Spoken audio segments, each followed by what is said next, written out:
สบายดีสบายดีเบิดทุกคน ทักทายทุกคนเด้อพากันตื่นนอนแล้วบ่มื้อนี้วันเสาร์เบิดมื้อเนาะ คือเก่าจะมาเว้าเรื่อง Slim Road Coffee Optimum เนาะผู้ใดยังบ่ทันได้ลองเบิ่งเด้อที่น่าส่งแซมเปิลออกไปหลายคนเติบแล้วเนาะแล้วก็มีฟีดแบ็กมาบักดีๆเลยมีออเดอร์เข้ามาหลายเติบแล้วเนาะคันผู้ใดยังไม่ได้ลองเบิ่งเด้อ Optimum Coffee Coco ตัวนี้ Coffee เราบ่เป็น Coco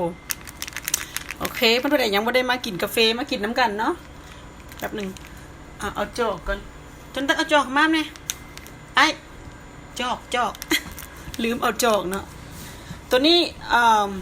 ส่วนผสมของมันดีหลายเนาะบริษัทของวาเลนทัชนี่นะกับเจ้าซีแบบเน้นเรื่องสุขภาพเนาะบ่แม่นว่าสิเอามาเฮ็ดให้โนอันนั้นตัววัน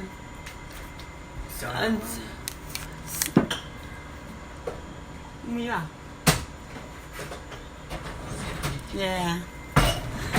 กับเจ้าจะเน้นเรื่องสุขภาพเนาะบริษัทเฮานี่นะ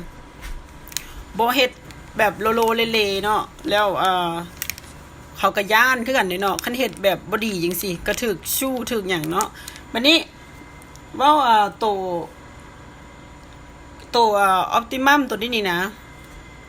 มันไผเนาะเซราไฮเซราสบายดีเซราคือสิบ่เป็นคนลาวเนาะเฮ็ดให้เบิ่งเด้อแปะออกมาเนาะการเผาผ่านก็จะดีเนาะกินกาแฟตัวนี้นะ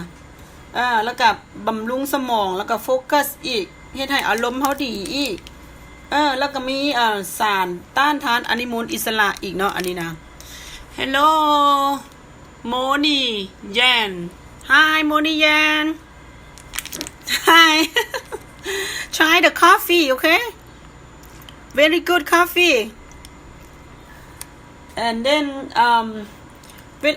คนส่วนหลายเนาะคือที่หน้าเองคือกันเนาะเบิดมือนะจะมีแต่อยากกินนั่นกินนี่กินกระจุกกระจิกกินขนมมันอย่างต่างๆนะแต่พอกินกาแฟเข้าไปแล้วนะ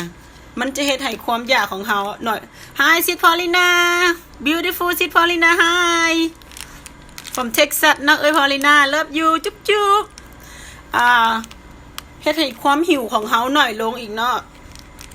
Money Hi Yan เพราะว่าอย่างเขาจะสกัดสารที่ว่าเฮ็ดให้กระตุ้นความหิวของเฮามันหน่อยลงมีแต่ว่าเฮากินข้าวมื้อละ3คาบเท่านั้นเนาะจะบ่มีกระจุกกระจิกบ่มีขนมน้อยๆใหญ่ๆนะก็บ่มีเดี๋ยวนี้บ่ได้กินแล้วขนมนะตะกี้นี่ขนมกินข้าวตอนเช้าประมาณ 10:00 น 11:00 นกินขนมกินข้าวตอนสวย 2:00 น 3:00 นกินขนมเนาะมักกินขนมอันนี้นะมักแฮงขนมนะเชียบนี่ต้องมีอยู่เฮือนตลอดเลยเดี๋ยวนี้บ่เอาแล้วไม่เอาแล้วเด้อเชียบนะจะมาคอนเซนเทรตกับสุขภาพตัวเองเนาะเพราะว่าอายุก็หลายแล้วเดี๋ยวนี้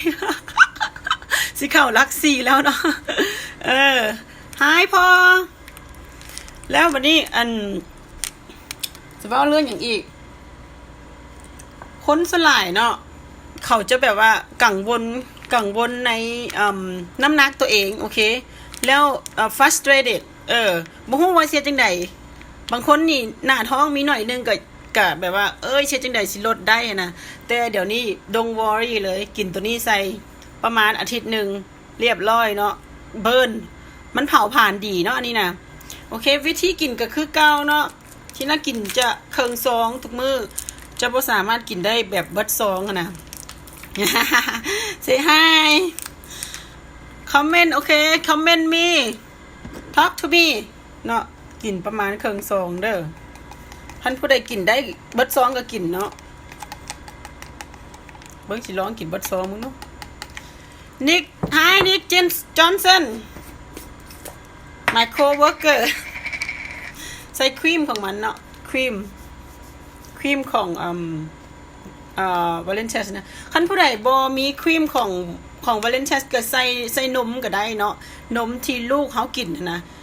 เด็กน้อยอยู่เฮือนกิน2%เฮาก็ใส่ตัวนั้นก็ได้โอเคอันนี้จะใส่ประมาณครึ่งสกู๊ปเนาะขั้นว่า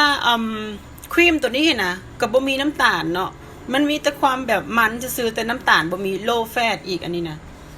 that's why เฮาจึงค่อยแบบบ่สามารถจะเฮ็ดให้เฮาตุ้ยได้นะกินใส่ประมาณครึ่งนึงเนาะนี่โอเคน้ำร้อนเด้อ hot water โอเค with the coffee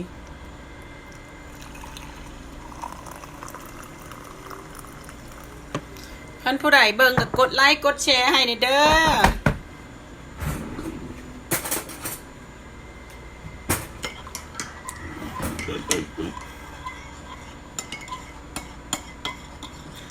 Here we go.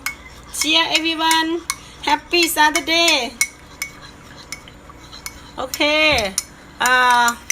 I will let you guys going now. เพราะว่า I have to take my daughter for piano lesson เนาะจะพาลูกสาวไปเล่นเปียโนแล้วมีแต่ว่า Happy Saturday เนาะให้ทุกคนมีความสุขเนาะมื้อนี้วันเสาร์เบิดมื้อ Bye everyone. See you maybe tomorrow อีกเนาะจะมาไลฟ์ tomorrow อีกโอเค